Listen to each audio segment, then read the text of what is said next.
à tous à la deuxième épisode de la Cutscene Québec, un podcast où nous prenons une petite pause de l'action et où nous jasons tous les jeudis soirs des faits saillants et des dernières nouvelles de la scène québécoise de sport électronique ou e-sports ou e-sport, avec le but simplement de rassembler un peu la communauté et de la faire grandir ensemble. Encore une fois, s'il vous plaît, n'hésitez pas de nous envoyer des nouvelles intéressantes que vous voyez passer ou de simplement les taguer avec le hashtag Jason Esports, donc hashtag JASONS Esports.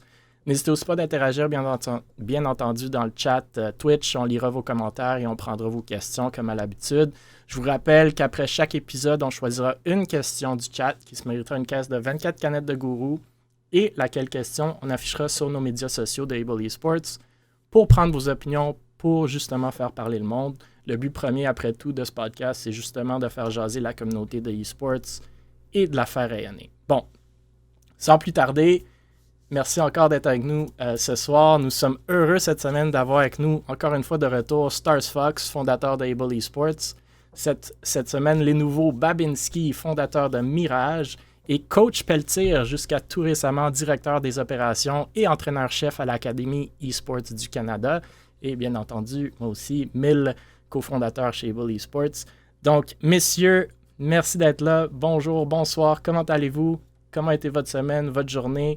Je sais que Babinski, ça devait être quand même une belle journée avec les nouvelles de Mirage. Jasez-moi un peu avant qu'on rentre dans les sujets. C'est Max y allait en premier. Là. Oh, sur le gros micro, là. Ben moi, ça allait bien jusqu'à temps que tu massacres mon nom en introduction. Là, ça vient de gâcher ma journée. Donc, on dit Pelletier comme Canadian Tire. Mais c'est correct, c'est pas la première fois que ça m'arrive. Non, moi, ça va super bien.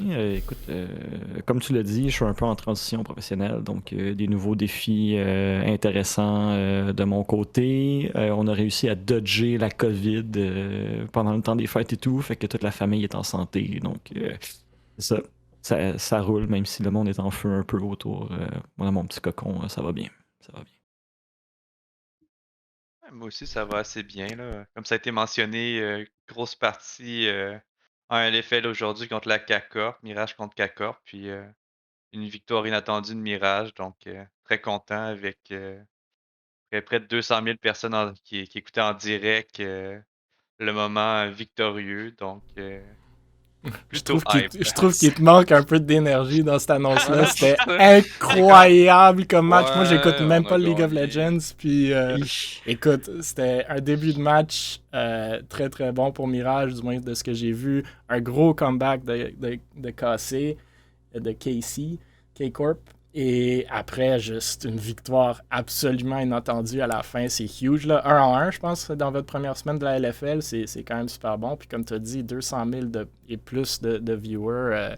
Je pense que ça commence les choses en force. Donc, écoute, je pense pour toute la communauté québécoise qui a écouté ou qui va écouter, on est super content de ça. Puis j'imagine que vous aussi. Ouais, je pense que ça doit même être mieux que les codes d'écoute du Canadien de Montréal en ce moment. Je suis plutôt content. Oh, wow. Ouais, je suis sûr. C'était Imagine signer Reckless puis perdre dans LFL. Oui. Oh. Ça doit faire mal. C'est sûr que je veux contre une équipe à 2 millions de budget par année, juste pour les salaires des joueurs. Ouais. Ça Bon, fait du bien.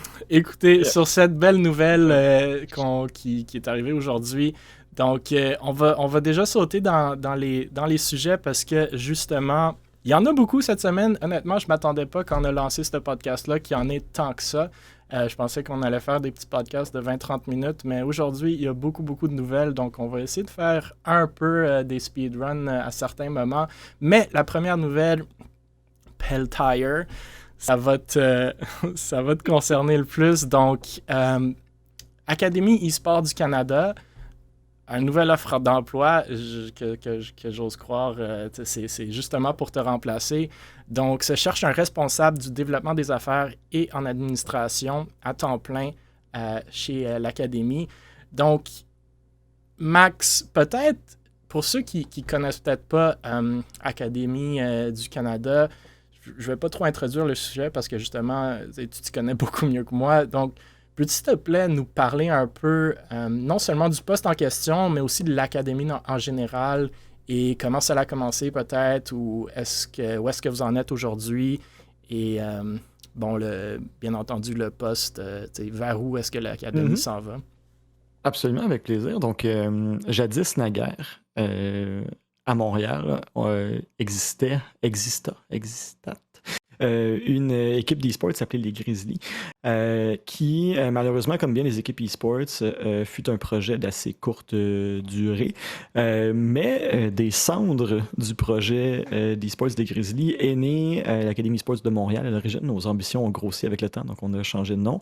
Et l'idée, c'était que plutôt que d'avoir une équipe e-sportive dont le modèle d'affaires est assez difficile, d'ailleurs, je suis entouré de 3 personnes qui travaillent là-dedans, donc je l'apprendrai à personne dans cet appel, plutôt que de payer des joueurs pour jouer pour nous, pour espérer en retirer des revenus éventuellement, l'idée c'était plutôt l'inverse, c'était que les joueurs nous paient pour qu'on leur offre un service de coaching. Donc ça c'est la version business de la chose, mais la version philosophique c'était quand je suis un joueur de hockey, je peux aller dans une équipe de hockey puis j'ai un coach. Quand je suis un joueur de soccer, je peux aller dans une équipe de soccer puis j'ai un coach. Quand j'aime la danse, je peux inscrire mon jeune à la danse puis il va être encadré. Puis quand je suis un gamer, je m'en vais en ligne puis j'apprends à jouer à League of Legends tout seul en me faisant insulter par tout le monde puis j'ai personne à part des vidéos YouTube pour montrer comment faire. Et donc l'idée c'était que le sport électronique, comme toute autre activité, pouvait être bénéfique pour les jeunes. Puis pour ça, c'était préférable que ce soit fait en vertu d'un encadrement professionnel avec des coachs qui t'aident à devenir un meilleur joueur, mais qui t'aident aussi à ce que t'apprennes à jouer en équipe, puis à pas insulter le monde, puis à pas tilter quand tu perds, puis à rester calme face à la défaite, ce genre de choses-là. Et donc, l'Académie eSports, ça existe depuis 2 ans et demi, 3 ans maintenant. Au début, c'était des camps de jour. Puis après ça, on a eu la concentration au sport électronique, qui est comme du sport-études, mais avec le sport électronique. Donc, c'est très cool. On a une vingtaine de jeunes d'âge secondaire qui, le matin, vont à l'école, puis l'après-midi, viennent chez nous, puis on fait du sport électronique tout l'après-midi, 180 jours d'école par année. Donc là, comme à chaque fois que j'en parle, je vois tout le monde qui est comme j'aurais aimé ça, faire ça au secondaire. Et l'Académie fait aussi des services de coaching pour les équipes collégiales, les équipes secondaires, et on vend du contenu pédagogique. Donc, on utilise l'expertise accumulée par nos activités pour produire du contenu pédagogique et on vend ça aux écoles qui, de plus en plus, s'intéressent à faire du sport électronique puis disent, qu'est-ce qu'on fait? On aimerait ça faire 4 cours de sport électronique par 9 jours dans notre école secondaire, mais on n'a pas de contenu, puis nous, on leur fournit ça grâce à l'expérience qu'on a bâtie, notamment avec la concentration au sport électronique. Donc ça, c'est l'Académie en 2 minutes. Et donc, le poste qui est ouvert, c'est en partie pour me remplacer. On a un peu... je suis comme irremplaçable, donc ça prend plusieurs personnes là, pour me remplacer. Le poste, spécifiquement, c'est pour faire une partie d'administration. Donc, on est une petite équipe de 3-4 employés à l'Académie, plus nos coachs à contrat. Mais donc, c'est ça, il y a une partie du poste qui est faire l'administration, de la comptabilité, des factures, répondre aux appels des clients, etc. Puis la partie la plus importante du poste, c'est faire notre marketing, notre mise en marché. Donc, parler aux écoles de ce qu'on fait, leur vendre le sport électronique en général, puis éventuellement notre contenu pédagogique à nous, s'occuper des médias sociaux de l'Académie, avoir un kiosque au LAN ETS en 2026 quand on pourra avoir des LAN en personne.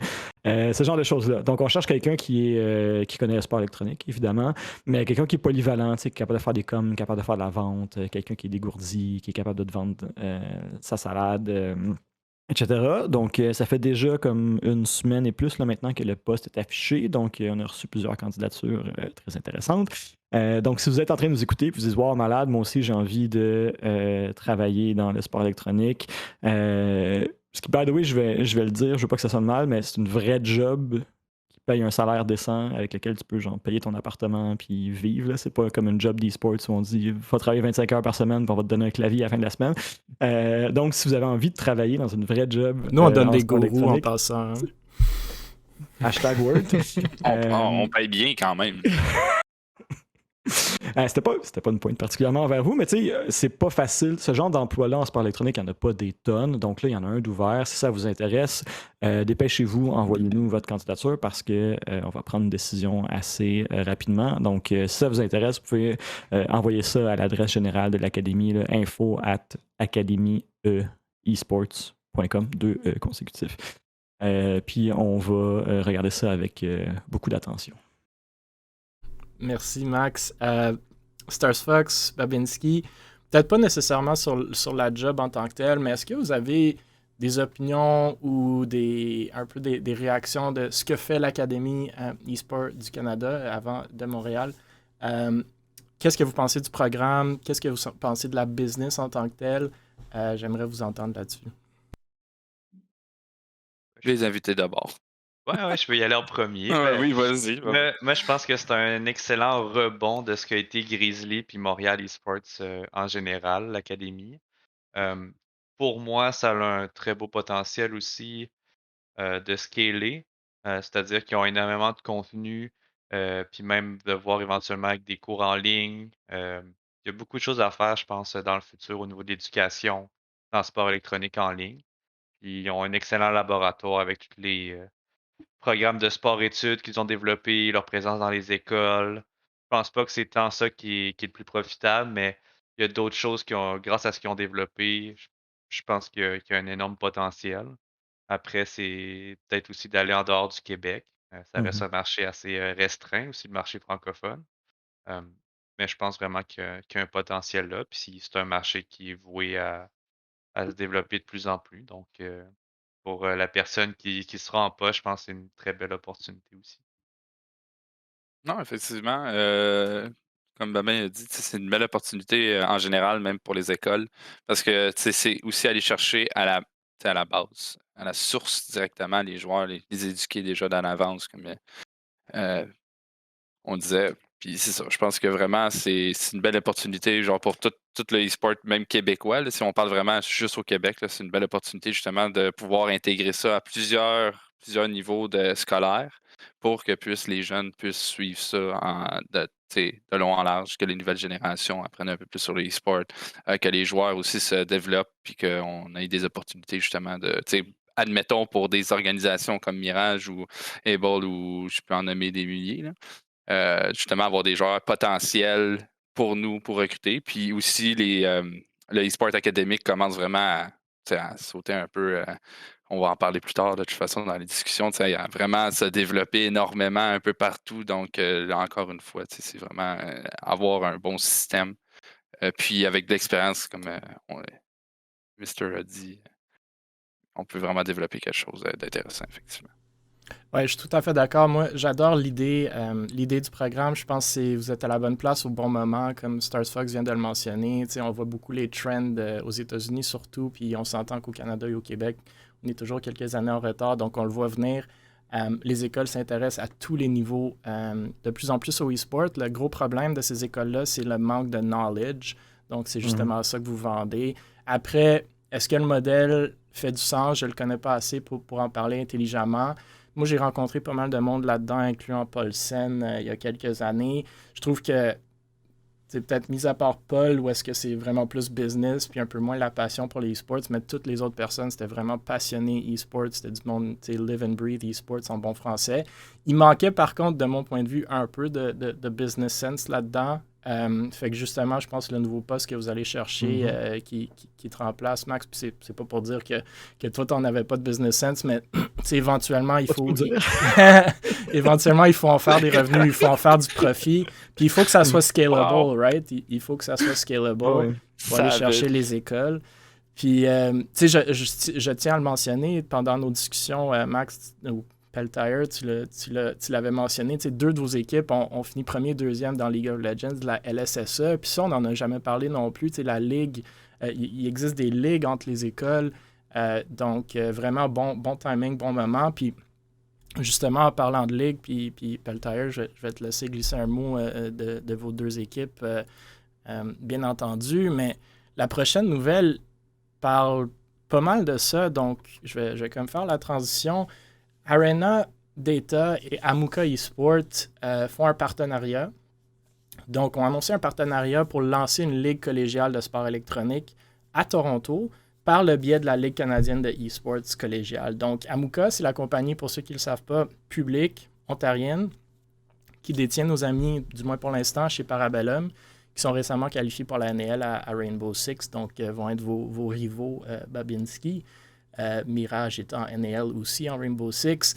Il y avait une annonce il y a quelques temps, justement, de Parabellum qui allait se faire acquérir par Intema, donc une lettre d'intention, je pense en début décembre, pour un montant de 700 000. Je ne sais pas si ça a été concrétisé, mais justement, cette transaction-là, c'était pour financer un peu leur move vers la NAL. Bref, c'est pas vraiment de ça que je voulais parler. Je note aussi que chez Arena, pour ceux qui ne le savent pas, il y a William Dever, le Chief Creative Officer là-bas, avec qui moi j'ai parlé il y a plusieurs mois. Puis c'est un originaire de Montréal, fait qu'il y a des belles synergies avec le Canada et le Québec dans ces nouvelles-là. Bref, la Ligue en question offrira diverses opportunités de e-sports, y compris des tournois et des bourses aux étudiants de Toronto. Le portail d'analyse et de gestion de Arena permettra aux écoles de gérer leurs statistiques et leurs bookings. Moi, ce que j'aimerais entendre de vous, messieurs, puis tu sais, Max, tu peux un peu faire le pont avec ce que je viens de mentionner de la LSSE. Est-ce que des ligues comme ça s'en vient au Québec? Est-ce que c'est déjà au Québec? Comment on voit ça? Puis comment on voit les possibilités, justement, de faire rayonner puis grandir notre scène ici?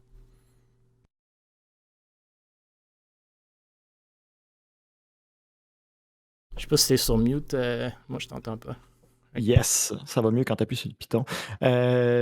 Au Québec, on a la Ligue collégiale. Au niveau collégial, on est vraiment bien développé. On a la LCSE, la Ligue collégiale de sport électronique. C'est très skipper les détails politiques, mais comme la Fédération des cégeps est bien organisée, puis le sport collégial était organisé au niveau de la Fédération des cégeps, ça a été assez facile de copier le modèle. Et aujourd'hui, malheureusement, je n'ai pas les statistiques exactes, là, mais je dirais peut-être les 2/3 des cégeps de province participent. Puis, il y a vraiment un grand nombre d'équipes. Là, par exemple, cette saison-ci, il y a 58 équipes de League of Legends. Donc, mettons, 6 joueurs par équipe, en mettant un substitut, ça fait maths rapide, 350 élèves collégiaux au Québec qui sont inscrits dans une ligue de collégial de League of Legends. Ça en fait peut-être le sport collégial le plus populaire, je ne sais pas, mais donc ça marche vraiment très bien au niveau collégial. Au niveau secondaire, c'est un petit peu plus embryonnaire. Il y a une vingtaine d'équipes dans la Ligue secondaire de sport électronique qui est inscrite à l'automne. Mais nous, à l'Académie, on a beaucoup de discussions d'écoles secondaires qui nous appellent parce qu'ils veulent lancer des projets. Comme les écoles secondaires, c'est plus petit que des cégeps, ben, le budget pour faire ce genre de choses-là, il est un peu plus difficile à aller chercher. L'achat de matériel initial est plus compliqué. Donc, ça prend un petit peu plus de temps pour se développer au secondaire, mais ça s'en vient. Comme tu le disais tantôt, Émile, la vague est là, l'intérêt est là. Donc, je pense que ça va aussi croître prochainement. C'est ça que nos équipes ont fini premier et deuxième à League of Legends parce que c'est notre jeu principal, puis on fait ça 15 heures par semaine. Donc, c'est sûr que ça nous donne un certain lead par rapport à d'autres écoles qui n'ont pas des programmes de sport électronique aussi longs que les nôtres. Mais je trouve ça intéressant quand même de voir nos joueurs qui souvent ne jouaient pas à League of Legends quand ils sont inscrits chez nous, être capables de dominer la ligue de cette façon-là. C'était quand même, ça m'a fait un petit vernis en tant que coach enseignant. Au niveau universitaire, là, c'est un peu le chaos. Déjà, les universités québécoises ne reconnaissent pas les clubs de sport électronique comme des vraies équipes sportives. C'est plus comme des clubs étudiants. Ce qui vient généralement, c'est un peu paradoxal, mais ça vient généralement avec des responsabilités, mais pas vraiment d'avantages. Fait que si tu es un club étudiant de sport électronique, tu es comme obligé d'avoir une assurance, par exemple, mais l'université ne te donne pas d'argent. Fait que finalement, c'est juste une dépense. Puis tu es aussi bien de juste être 5 chums qui s'inscrivent à la CSL avec ton courriel de l'université, puis de genre l'université, c'est même pas que tu fais ça. Donc, au niveau universitaire, on est vraiment comme plus loin là. Au Québec, il y a quand même des universités qui ont des clubs d'e-sports, mais ne sont pas comme soutenus vraiment par l'université. Je sais qu'à l'UQTR, il y a un projet en place où là, vraiment, on souhaite que les équipes d'e-sports soient sur un pied d'égalité avec les équipes sportives, puis que les étudiants athlètes aient accès aux mêmes bénéfices. Donc, c'est dans le pipeline, là, ça s'en vient tranquillement. Puis c'est ça, les équipes, la scène universitaire nord-américaine est un peu éclatée. Il y a différentes ligues qui existent. Souvent, c'est des ligues avec comme 550 équipes. Donc, au niveau de la mise en marché, c'est un petit peu dur de dire ah ouais, on va être une équipe sur 550, on va avoir beaucoup de visibilité. On a fini 326e la saison dernière. On est en progression fulgurante. Donc, c'est ça. Au niveau universitaire, c'est plus difficile. Niveau organisationnel, les universités aussi, ça bouge moins rapidement. Il y a beaucoup de bureaucratie, puis de la façon dont les directeurs, directrices d'université, recteurs, rectrices sont choisis. C'est par nécessairement des gens qui sont généralement un petit peu plus âgés, donc un peu moins au fait du sport électronique, donc beaucoup de travail à faire au niveau universitaire. Désolé si j'ai fait ça un peu trop long. J'ai pas speedrun l'explication. Non, c'est parfait. Beaucoup d'informations. Non, Justement, le monde ne connaisse pas ce monde académique-là de e-sport d'habitude. Donc, ouais, merci pour ça. Stars Fox. Ouais, je peux y aller. J'ai regardé un peu l'article. Je pense même, si je me trompe pas, il y a l'Université de l'Alberta qui fait même partie des universités. Donc, ça semble pas être seulement dans la région de Toronto, mais il semble avoir aussi des équipes de l'extérieur. Puis, C'est pas comme, clair. ouais, Ouais, comme, comme Maxime l'a dit, côté universitaire, c'est assez difficile parce que la plupart des sports sont souvent fédérés par RSEQ, du moins au Québec. Puis je pense qu'il y a aussi une entité qui est comme au-dessus de ça, qui est, disons, pan-canadien. Euh, Puis la chose, c'est que le sport électronique n'est pas vraiment fédéré.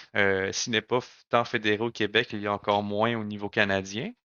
Ce qui fait que même au Québec, comme Maxime l'a dit, je veux dire, moi, à l'époque, à l'Université de Montréal, c'était difficile de faire reconnaître l'équipe d'athlétisme. Je pense que ça a pris des années avant de se faire reconnaître. Ça a été longtemps un club sportif qu'on appelait à l'époque, qui est à peu près au même titre que ce que Maxime disait. Donc, on devait payer des frais pour être un club. Éventuellement, on est allé vers les carabins. Mais j'imagine pas le combat pour le sport électronique si moi, avec l'athlétisme, ça a été autant difficile. non, c'est comme moi, j'ai pas été à l'université, malheureusement. Je connais pas vraiment les groupes universitaires, mais la bonne nouvelle, c'est que oui, effectivement, tu sais, à Mouka, on a vu, de toute façon, on voit pas mal. J'ai pas mal passé aussi avec Parabellum, font du bon contenu en général. Donc, on espère qu'ils vont continuer, si je peux faire ça short, là, vu que justement, je connais pas vraiment ce côté académique-là. Mais s'ils peuvent faire autant de bon contenu qu'ils font présentement, écoute, pour moi, c'est un win-win, là. Dans l'avenir, peut-être, là, comme Babin il dit, là, s'il s'est battu pour juste faire lever des poids à l'université, c'était l'enfer. J'imagine pas clapper sur le clavier puis jouer à des jeux vidéo. Je pense que ça va être un peu plus compliqué, mais on l'espère que ça va aller de l'avant, effectivement.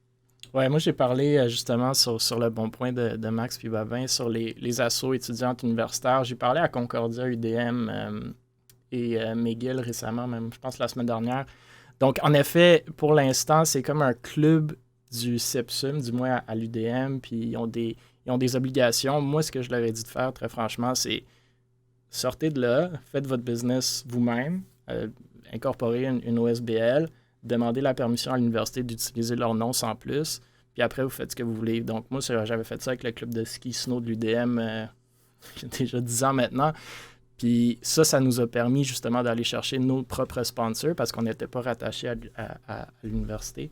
Donc, plus de possibilités, mais ça s'en vient. T'sais, les 3 clubs ont dit oui, c'est très difficile vis-à-vis des universités de se faire reconnaître en tant que varsity, comme qu'on voit aux États-Unis, mais on le voit aux États-Unis. Puis ça va venir ici éventuellement.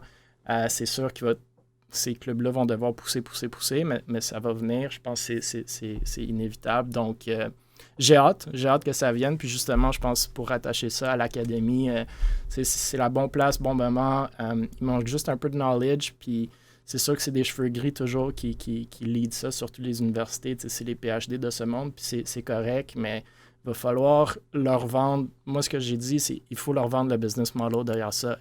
Si tu peux prouver à ces universités-là qu'en faisant ça, tu vas aller recruter du monde, tu vas rentrer plus de frais étudiants, c'est vraiment là qu'ils vont commencer à avoir l'opportunité puis le mindset de changer. Fait que il y a peut-être juste un peu ça qui manque aussi, là. Encore une fois, le business sense, les business pitch derrière tout ça.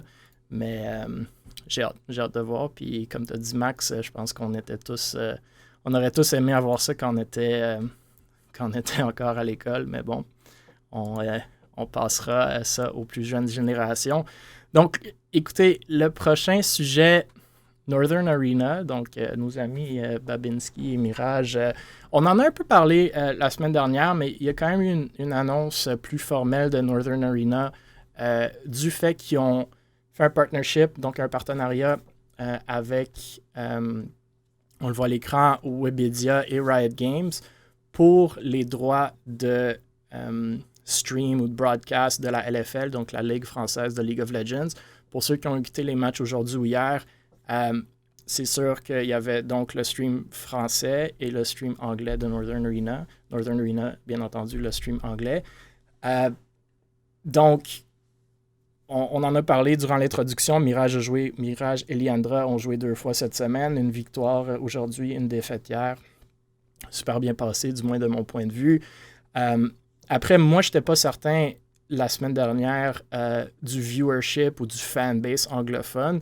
Je me suis logué un peu sur le Twitch aujourd'hui et hier et j'ai vu le stream, le mainstream. Je pense, Yannick, tu disais il y avait presque 200 000 viewers sur le mainstream lors de votre victoire contre K-Corp. Et sur Northern Arena, j'en ai quand même vu 5-6 000, ce qui est fine.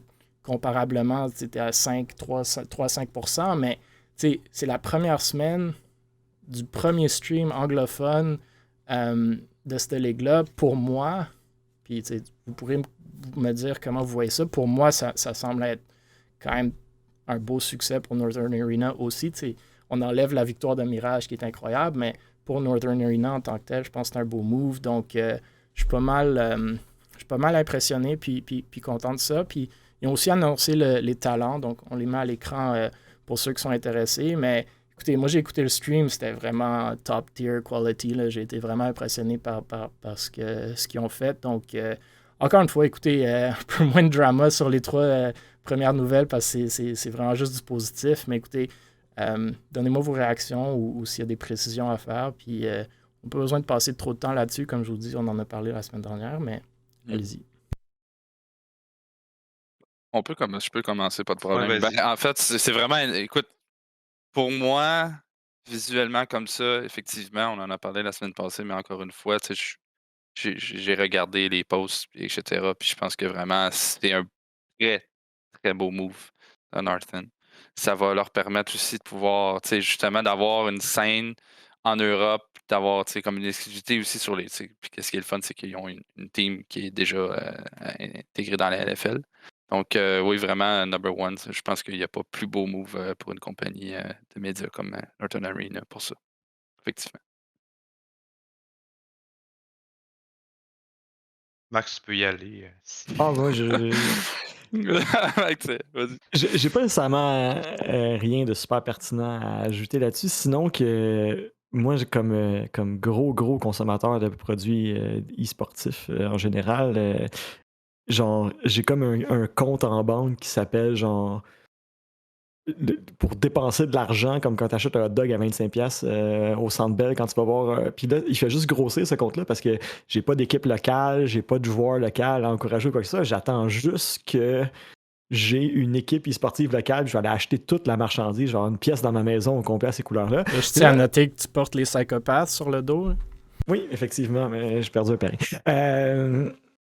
Mais donc, je crave d'avoir une équipe locale que je veux encourager. Puis le fait que Mirage soit dans cette ligue-là, dans une ligue française, ça commence à ressembler à ça. Mais bon, ça reste que pour l'instant, il n'y a pas vraiment de joueurs québécois, c'est sur un autre continent, etc. Fait que je suis content de voir que ça s'en vient. Pour moi, on n'est pas encore au point où vraiment, comme au niveau émotif, je suis comme, ah ouais, comme un paquet de joueurs de partout sur la planète portant à moitié le nom d'une entreprise québécoise ont gagné, donc je suis fier.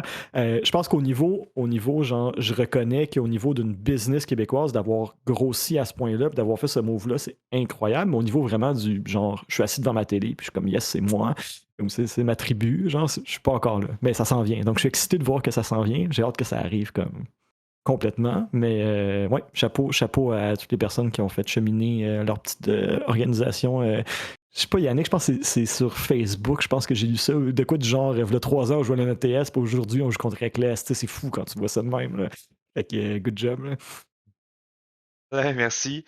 Mais pour revenir un peu là, au contrat avec Northern Arena, c'est effectivement une belle opportunité. Puis ce qu'il faut comprendre, c'est que, tu sais, petite anecdote, tout ça s'est un peu passé avant toute l'euphorie qu'on a connue avec l'arrivée de Reckless, puis tous les gros noms qui sont venus. Tu sais, le contrat s'est fait avant ça, en fait. Donc, au départ, Northern Arena, on n'avait pas de garantie que la Ligue. Tu sais, oui, on savait qu'il y avait du hype de l'année passée, tout de même avec la CACORP, mais on s'attendait pas à un aussi gros hype que qu'est-ce qu'on a en ce moment. Euh, donc, je pense qu'on a Northern Arena a peut-être fait des jaloux aussi. Parce que quand il y a eu toutes ces annonces-là, je peux vous garantir que tout le monde s'est garoché pour dire Hey, est-ce qu'on peut avoir un broadcast anglais? Puis Webedia, Riot était comme Ben non, il est déjà dans Northern Arena. Fait que nous, on est vraiment très contents de ce côté-là. Puis on a investi beaucoup d'argent aussi. Là, vous allez le voir dans les prochaines semaines, mais ce que vous avez vu cette semaine, si vous avez regardé le stream, ben, ça va juste step up au fur et à mesure au niveau de la qualité du stream, euh, le contenu qui va être produit autour de ça. On investit vraiment beaucoup, puis ça donne aussi de la notoriété à Northern Arena pour travailler aussi avec d'autres développeurs par la suite. On avait déjà des bonnes relations avec Riot et Né, mais là, ça fait simplement juste renforcer. Donc, ça peut mener à des broadcasts, qui sait, de grandes ligues sur Valorant, qui sait, Par exemple. par exemple. Au hasard comme ça. Comme ça. Avez-vous signé pour 20 ans? Ça, ce serait vraiment l'ultimate Chad move. Ah! Malheureusement, non. Là, ça, je peux pas spécifier l'information, mais 20 ans, non. Pas 20 ans, OK. Ouais. Bon, donc, écoutez, encore une fois, juste du positif vraiment là-dessus. Le prochain sujet que je voulais discuter, c'est Oceanus Gaming, donc OCG, qui se sont fait acheter par Gaming. Donc, maintenant connu comme Gaming Gladiators. J'ai un petit sourire quand je dis ça parce que je trouve que le nom est... Je suis pas un gros fan du nom, mais Gaming, juste pour informer tout le monde, c'est une compagnie, si je comprends bien, du Royaume-Uni et de la Suisse.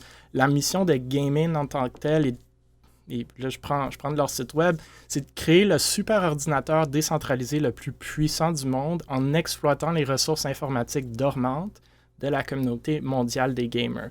Il se caractérise comme voulant devenir le Uber de la puissance de traitement en monétisant passivement les ressources informatiques très puissantes des gamers lorsqu'elles ne sont pas utilisées et en récompensant ses joueurs avec le pouvoir d'achat nécessaire pour financer leur expérience de jeu. Bref, tout ça pour dire qu'ils ont une application bêta qui vous permettrait, une fois installée sur votre ordinateur, de miner des crypto-monnaies pendant que vous jouez.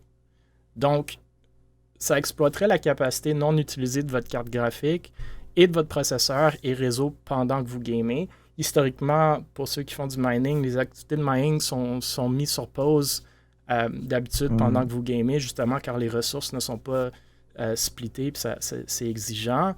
Je note aussi que Gaming lance leur propre crypto-monnaie, GamerX, GMRX. Bref, pourquoi on parle de OCG? Car il y a des Québécois là-dedans, comme fondateurs, comme management, comme joueurs.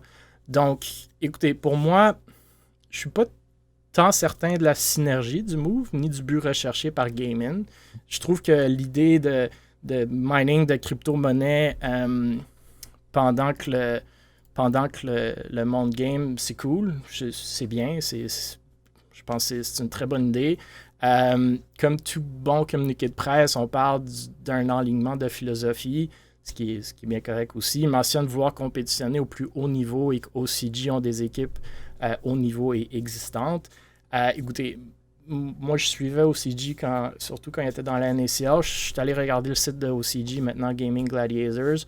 Je vois pas beaucoup d'équipes. Je vois un joueur de cartes, j'imagine Hearthstone, 3 joueurs de Fighting Games, un joueur de Warcraft 3, puis je savais même pas si c'était encore populaire, puis 5 content creators. Donc, on se rappelle que OCG, justement, était dans la Rainbow Six NACL, mais se sont fait reléguer il y a quelques stages, puis je pense que l'équipe a disband après. Donc, j'aime l'idée de gaming. Je suis pas certain du move ici.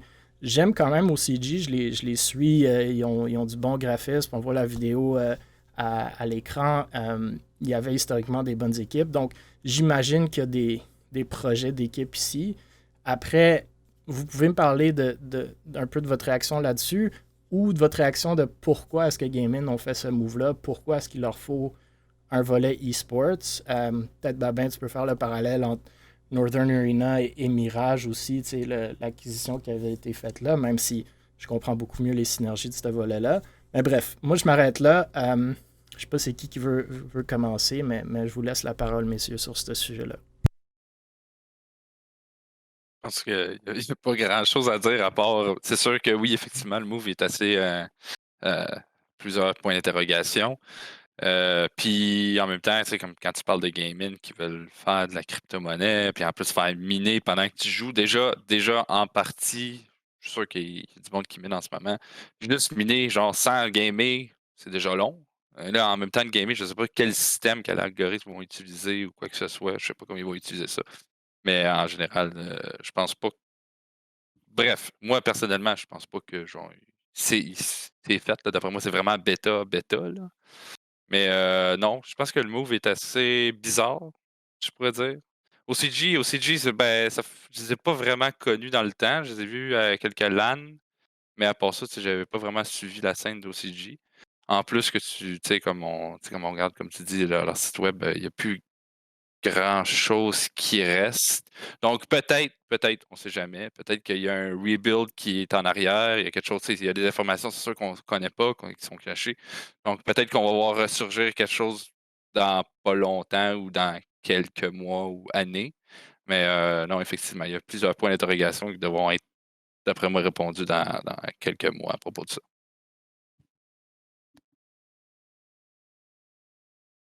Yannick, Max. Tu veux que j'y aille? Vas-y, Yannick. OK. Personnellement, j'ai de la difficulté à comprendre le move. Pour moi, de ce que je comprends le principe de gaming, là, puis je pense que c'est un concept intéressant, comme il l'a dit, mais pour moi, lorsque tu te lances en affaires dans ce genre de projet-là, tu devrais plutôt te concentrer sur c'est quoi ta business principale. Puis dans ce cas-là, je pense qu'ils ont un produit qui semble intéressant, qui n'a pas l'air tant populaire que ça de ma compréhension. Après, peut-être que je me trompe. Pour moi, je mettrais les énergies d'abord sur ce projet-là avant d'aller vers d'autres ventures. Le truc, c'est que si, moi, de la manière que je le vois, c'est qu'ils se disent, OK, ben, on va avoir une équipe de sport électronique qui va donner de la visibilité à notre produit, qui va faire qu'on va attirer des gens sur notre plateforme. Mais moi, de la manière que je vois, c'est qu'ils ont peut-être pas choisi le bon poulain.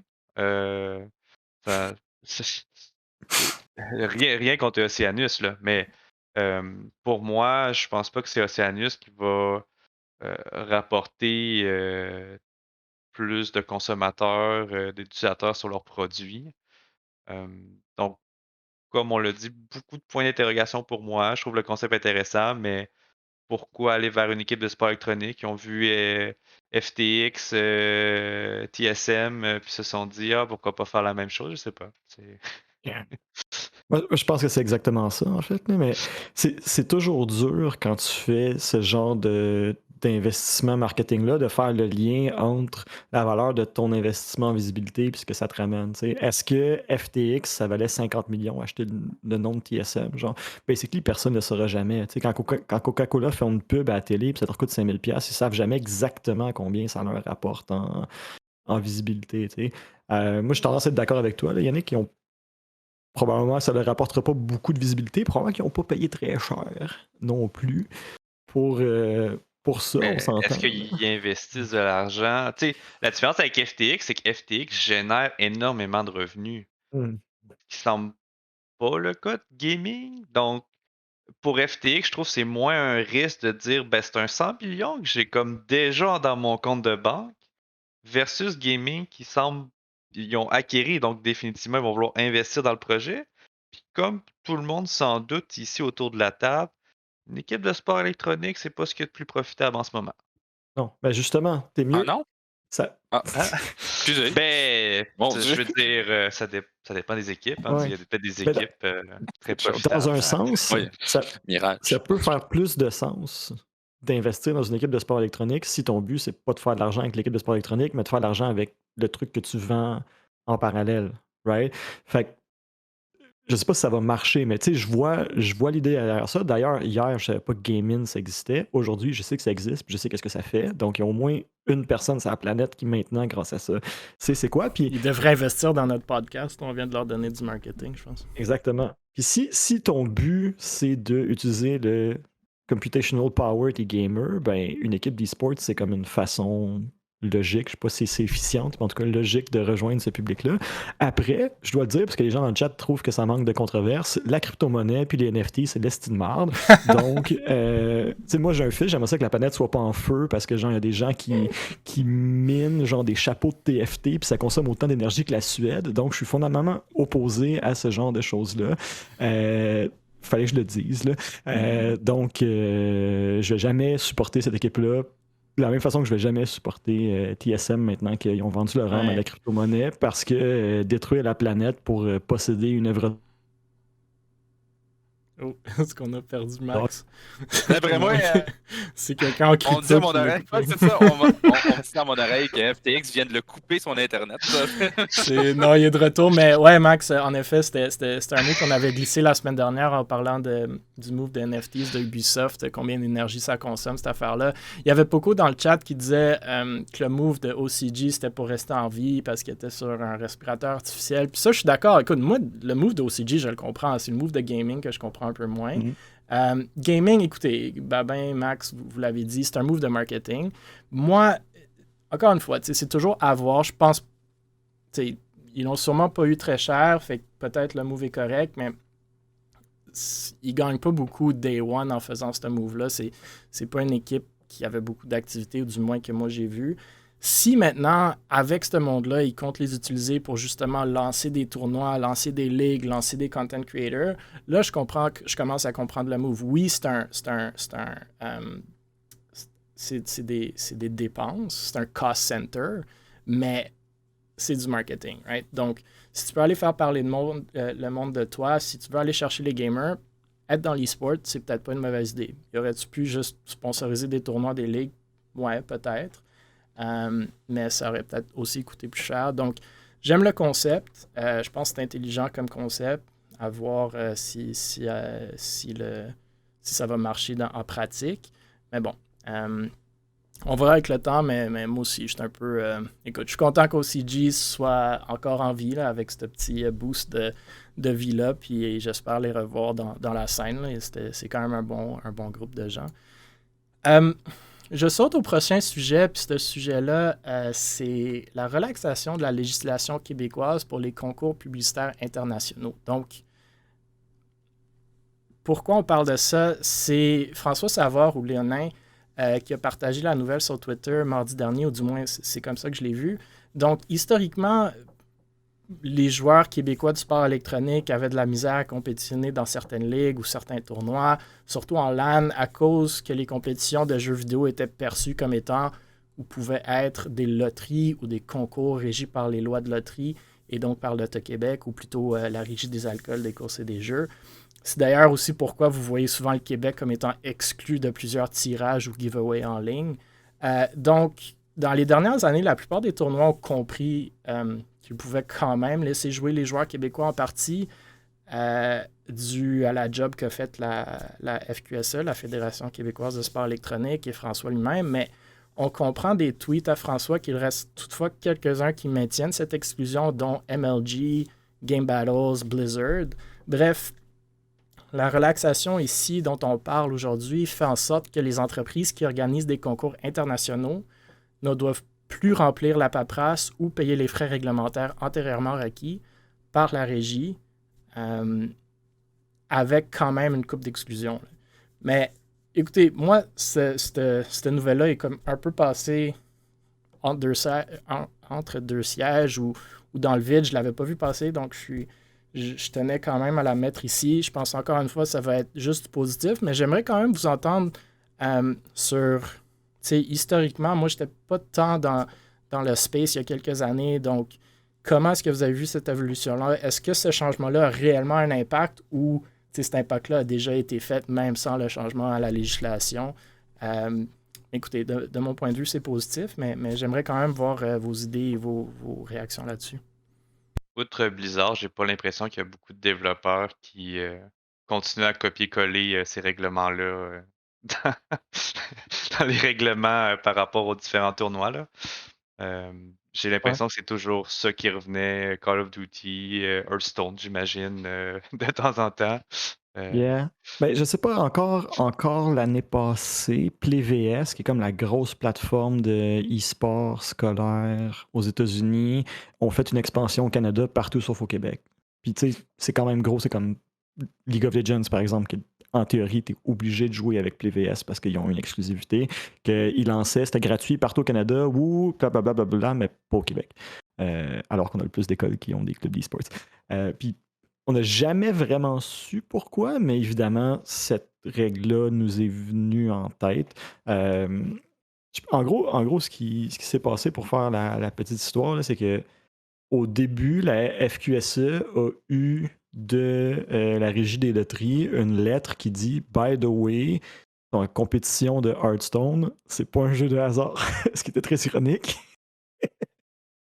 Mais il disait une compétition de jeux vidéo, ça tombe pas sous notre régie parce que c'est du talent puis pas du hasard. Là, j'ai pris Hearthstone pour faire une blague, là, mais genre ta compétition de Call of Duty, c'est pas soumis à nos règlements parce que c'est pas du hasard. Mais il fallait encore aller voir le développeur individuellement puis leur mettre la lettre d'en face puis être comme regarde, on a une lettre officielle qui dit que c'est pas ça. Puis là, leur avocat, il est comme regarde, j'ai pas envie de me faire poursuivre, fait que fuck that. Genre. Alors que là, ils font juste abolir la règle complètement pour toutes les loteries, etc. Fait qu'il n'y aura plus cette embûche supplémentaire-là. Et je vais envoyer plein de points aux avocats parce que je sais qu'Émile il travaille là-dedans. Des fois, les avocats sont un peu stiffs, puis ils n'aiment pas le risque, ce genre de choses-là. Fait que là, il n'y en a vraiment plus de risque. Fait que c'est sûr que ça va simplifier les choses. Je profite de l'occasion pour lever mon chapeau aux gens de la FQSE qui ont travaillé vraiment d'arrache-pied là-dessus depuis des années, qui se sont fait chier. Puis moi, je suis politologue, by the way, dans la vie. Là, je sais que pour un truc niaiseux comme ça, le nombre d'efforts qu'il faut que tu déploies, le nombre de rencontres qu'il faut que tu ailles, le nombre de personnes à qui il faut que tu passes, c'est pour genre une fucking ligne dans un projet de loi. Il faut que tu passes des centaines d'heures à lobbyer les bonnes personnes, puis des fois ça mène à rien. Puis, fait que chapeau de ces gens-là, ils ont fait beaucoup d'efforts, tout ça juste pour que les Québécoises puissent genre, avoir du fun dans des tournois d'e-sports. Fait que chapeau à tous ces gens-là pour avoir finalement arrivé à faire ça. D'autres réactions, monsieur, ou sinon on peut passer au prochain sujet aussi? Ouais, même chose pour moi. Chapeau à tous ceux qui ont travaillé sur le cas. Tu sais, ça semble bénin aujourd'hui, mais je pense vraiment que ça fut un premier pas dans la bonne direction pour un peu démocratiser le sport électronique au Québec, puis permettre à nos joueurs de pouvoir participer à plus de tournois, puis pouvoir se faire un nom à l'international comme joueur professionnel, amateur, semi-pro. Ouais. Non, absolument.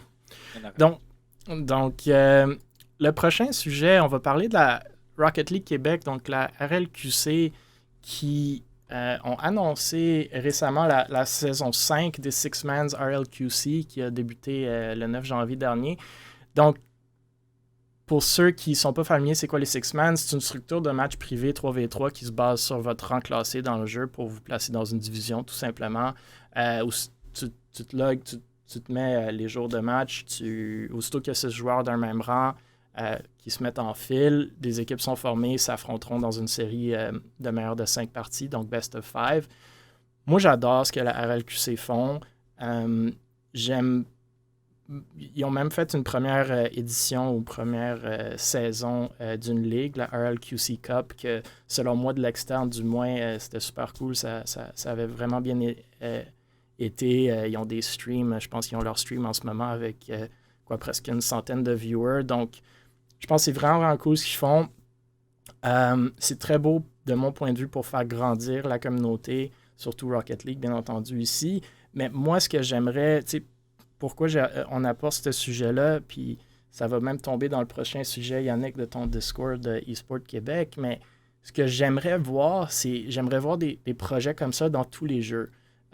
Puis même éventuellement que ces communautés-là se rassemblent et qu'on fasse des gros tournois, des gros week-ends, puis, ou que ça aboutisse dans les LAN, justement, où est-ce qu'on a plein de jeux, plein de différents jeux. Faire mousser la communauté québécoise de e-sport, ça prend des communautés. T'sais, on a Valorant Québec en ce moment dans Discord que nous, on met un peu sur le respirateur artificiel avec nos tournois de Valorant une fois par mois, mais il faut des 10-mans, il faut des streams. Donc, parlez-moi un peu de Vous pouvez parler, bien entendu, de la RLQC, mais encore une fois, je pense que c'est rien que du positif, à moins que je me trompe. Mais parlez-moi un peu de, justement, comment vous voyez ça, les communautés. Est-ce que ça pourrait se mettre dans les autres jeux? Est-ce qu'il y a déjà eu des projets comme ça qui n'ont pas fonctionné? Pourquoi ils n'auraient pas fonctionné? C'est quoi la possibilité, puis le potentiel d'aller faire des choses comme ça? Ouais. En général, moi, je pense que RLQC font un excellent travail. Là. Si je pense qu'on le connaît. En tout cas, de notre côté, on le connaît. Là. Faire un tournoi, juste faire un tournoi, c'est quand même beaucoup de logistique. Donc, je ne vais pas faire en plus une ligue récurrente avec plusieurs participations, des choses comme ça. Donc, c'est comme un excellent travail ce qu'ils font. Puis oui, effectivement, il en faudrait plus des ligues comme ça, League of Legends. Il nous faudrait une ligue québécoise, League of Legends. Je ne sais pas si ça pourrait marcher. Je pense que c'est un énorme travail à faire. Puis ben, je pense que parce que tu as fait, tu le sais, tu connais mieux un peu ce monde-là que nous. Mais je pense que, puis même Max, c'est la même chose. Je pense que vraiment faire une ligue, mais c'est juste, ça prend beaucoup de ressources, ça prend beaucoup de temps de gens. Puis c'est pas nécessairement des gens qui veulent que ce soit A rentable ou B faire de l'argent avec, mais juste vraiment par passion du e-sport. Que ce soit les Call of Duty, que ce soit les autres aussi. Mais je pense que vraiment ce qu'il faut, c'est des gens un peu comme justement, tu sais, qu'est-ce qu'ils font à RLQC? C'est des gens vraiment passionnés qui font ça. Tu sais, je pourrais dire, puis je sais pas, là, quasi temps plein, là, on pourrait dire, là, temps partiel, X temps plein, puis développer la chose. Mais encore une fois, tu sais, ça prend tellement de temps et de ressources des fois que, effectivement. Mais peut-être un jour, il y a quelqu'un qui va sortir ça de son chapeau puis qui va dire, moi, je veux une ligue de League of Legends, puis ça va bien marcher. Moi, je veux une ligue de Call of Duty, ça va bien marcher, ou whatever. Mais je pense que, ouais. Les boys, je pense que vous êtes mieux placés justement pour parler un peu plus de cette expérience-là. Moi, je suis curieux d'entendre c'est quoi le prochain point. En fait, je vais réserver mes commentaires pour Ok. On peut Ouais, justement prochain les point. bundler. On peut justement les bundler ensemble, honnêtement. Je Ouais. pense que ça va justement parler. Puis Yannick, tu pourrais être le premier à en parler, bien entendu, vu que c'est un peu ton projet que tu as lancé. Donc, Yannick, qu'on a sur le podcast aujourd'hui, bien entendu, a lancé ou a décidé de lancer un Discord pour rassembler la communauté québécoise de e-sport.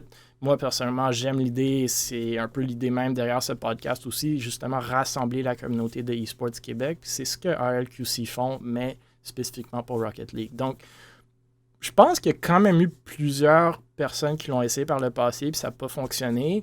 J'aimerais vous entendre, messieurs, puis bien entendu, Yannick, commence puis parle un peu de ton projet, ton idée, mais j'aimerais vous entendre sur quelques points spécifiques. Qu'est-ce que vous pensez sont les clés du succès pour un tel Discord ou un tel projet de communauté? C'est quoi les activités qu'un tel Discord devrait avoir? Et plus généralement, comment voyez-vous ça, bâtir les communautés e-sport québécoises? Est-ce que ça se fait à travers un Discord? Est-ce que c'est là qu'on commence? Mais bon, Yannick, je te laisse un peu la parole pour parler justement de ton idée, pourquoi tu as fait ça, puis comment tu vois les choses évoluer. Puis Ouais, ben, aussi j'aimerais lancer du marketing pour aller chercher du monde pour t'aider si tu veux. Ouais, c'est ça. Mais j'aimerais peut-être revenir aussi par rapport à RLQC. En premier, on a été partenaire, entre autres, là, lors de la saison 2 de RLQC. C'est un projet auquel on croyait beaucoup. Puis, pour être franc, je pense vraiment qu'il y a des bonnes bases qui ont été développées chez RLQC qu'on peut répliquer à travers différents projets au Québec. Puis j'ai tellement aimé l'idée, OK, que la technologie qu'ils ont utilisée par rapport aux bots qui automatisent en fait le matchmaking des différents niveaux. Là. Donc, je pense que tu as le rang A, B, C, D, E. Puis ensuite, ben, tu peux automatiquement queue, je sais pas le terme Ça se en fait dans le français. Discord? Ou Ça c'est se un bot fait dans Discord? Discord, tout est automatisé. Puis j'ai tellement aimé la technologie que j'ai développé cette technologie-là à l'aide de différents développeurs, mais un bot Discord qui peut faire la même chose, mais sur n'importe quel jeu. Parce que ce bot Discord-là a peut-être la limitation qu'il est vraiment spécifique pour Rocket League. Puis ce qui est intéressant, c'est que cette technologie-là, j'ai un peu abandonné le projet à un certain moment pour différentes raisons. Mais la bonne nouvelle, c'est que cette technologie-là est encore disponible. Donc, ça serait possible de l'utiliser justement pour créer, ça automatise les tournois, des systèmes de queue, ça fait les deux. Puis ça, je pense que ça pourrait être intéressant de l'appliquer aux différentes communautés québécoises des différents jeux, puis même pour donner de la vie à un tel Discord. Fait que ça, c'était un peu la parenthèse là, par rapport à Rocket League. Québec font un excellent travail, by the way. Je pense que c'est vraiment des références là, pour toute communauté de sport électronique au Québec. Puis par rapport au projet, ben, ça a déjà été fait dans le passé, mais moi, ce que j'ai remarqué, du moins les dernières années, puis j'ai toujours eu l'impression que les gens qui commençaient ce genre de projet-là, c'était pas nécessairement pour les bonnes raisons. C'était des gens de je- Fortnite. oui, je m'explique. J'ai toujours eu l'impression que, puis c'est rien contre ces gens-là, parce que, bon, ils ont essayé, mais c'était souvent peut-être plus pour se mettre au-dessus de tout le monde ou un peu d'aller chercher le fame puis dire Hey, c'est moi Du qui gère clout, cette ouais. Discord, ouais, du cloud. Pour ma part, c'est vraiment pas ça l'objectif. Je pense pas que j'ai besoin d'aller rechercher ce cloud-là. Puis j'ai toujours été quelqu'un, je pense, dans l'ombre un peu plus. Puis l'objectif, c'est vraiment de rassembler les gens sans vraiment de créer des clics, comme ça pouvait être le cas sur ces Discords-là. Puis c'est pour ça que je vais impliquer le plus de gens possible de différentes communautés. Puis ça reste très embryonnaire. J'ai pas encore de vision de ce que sera le projet dans 2 mois même. Donc je cherche plutôt des personnes qui sont motivées, qui sont, on va dire, impartiales dans le plus possible, dans la communauté, puis un projet qu'on va développer ensemble. Je sais pas où que ça va mener, mais je pense qu'il y a quelque chose à faire avec les bons individus. Ça commence de là, selon moi. Donc, pour ceux qui cherchent le Discord, justement, ben, allez voir le Twitter de Yannick, là, c'est pas loin dans ses tweets, si je me trompe pas. Moi, je pense que l'idée est géniale. J'ai été dans quelques-uns de ces Discords-là, justement, puis je lançais des idées, des projets, puis ça tombait un peu sur deaf ears, comme on dit en français. Mais je pense qu'il y a beaucoup de potentiel. J'adore le fait que tu viens de mentionner le bot que tu viens de Et si plugger, vous voulez là, parce l'utiliser, que les boys, ben, je pense, justement, aujourd'hui, je parlais à un de nos bons amis qui caste notre tournoi de Valorant demain, Virulent, qui était ancien joueur de CS et maintenant caster, mais que lui voulait développer justement un back-end, un site web pour des ligues, des tournois. Mais on devrait se parler, Yannick, parce que je pense que justement, il faudrait commencer à faire mousser les choses. ouais. Ben, parenthèse, on a fait le test en fait avec ce bot-là, avec le mode ARAM sur League of Legends, si vous connaissez. Puis à l'époque, puis même maintenant, c'est encore actif. Mais on avait plus de 300 joueurs actifs weekly, par semaine, qui jouaient des parties. Puis si je regarde, on a commencé une saison il y a une semaine, il y a déjà des joueurs, je pense, qui ont comme 50 parties. Là. C'est juste incroyable ce que peut faire ce genre de technologie, sincèrement. Puis on voit le succès même avec Rocket League Québec. Donc, écoute, si tu veux faire du Valorant, tu penses à des idées, ça me fera plaisir. La technologie est là pour ça. Parfait. Non, ouais, il y a des beaux projets qui s'en viennent, j'en ai aucun doute. J'ai Star j'ai une Fox, opinion Peltier, là-dessus. ouais, allez-y. Hey, je suis chaud. J'ai des opinions sur tout. Je pense que je vais devenir chroniqueur au Journal de Montréal. Hey, j'en profite pour Vas-y. C'est un peu pour saluer. ça que t'es là, hein, c'est pour parler aussi. Ah, et voilà. J'en profite. Au début, j'ai regardé la liste des sujets, puis j'étais comme, ah, tu sais, il y a certaines choses que je connais pas, tu sais, puis je vais pas me prononcer. Ben là, c'est ça. J'ai la confiance du chroniqueur Journal de Montréal qui a une opinion éduquée sur tout. Salut à Pinky Sammy puis Cobra. On a 75% de la communauté Hearthstone du Québec qui est sur le stream présentement. À nous trois, c'est cool. Ouais, les Six Men, je trouve ça vraiment cool parce que je trouve que dans les esports, des fois, on parle de comme mettre ensemble la communauté, puis là, on fait une ligue. Puis comme on est tous des abrutis en puissance, on s'envoie chier entre équipes au lieu de créer une communauté. Alors que le principe du Six Men, c'est que la personne avec qui que tu affrontes cette semaine, il va peut-être être ton coéquipier la semaine prochaine. Donc, si tu brûles tous les ponts, ben ça marche pas. Oui, au contraire, la personne avec qui tu as joué la semaine passée, tu t'es bien entendu avec, ben là, tu joues contre cette semaine, fait que tu es respectueux, puis tu es content de le voir, etc. Fait que juste sur le principe de les liens sociaux que ça crée, je trouve ça génial comme concept, puis je serais super down, tu sais, s'il y avait ça pour League of Legends, moi, le Gold Scrub, genre, j'irais faire des games avec d'autres personnes qui ont juste envie de jouer avec des gens qui vont pas s'envoyer promener durant la game, là. Fait que vraiment cool pour ça, puis ouais, Yannick Aram, c'est nice, là, mais si vous faites ça pour du League, pas... Écoute, Si tu connais des gens qui sont partants pour animer cette communauté-là, la technologie est là. C'est pas moi qui va l'animer, mais je laisse à disposition l'outil. Il est disponible. OK. C'est noté. Pour la communauté Discord, puis mettre ensemble la communauté, bon, j'ai 2 commentaires. Le premier commentaire, c'est « There's no such thing as la communauté esports ». Genre, c'est très en silo, on va se le dire. Là. Si tu es un joueur de Valorant, t'en as probablement rien à foutre de plusieurs autres titres esports, et ainsi de suite. Et donc, c'est un peu pour moi...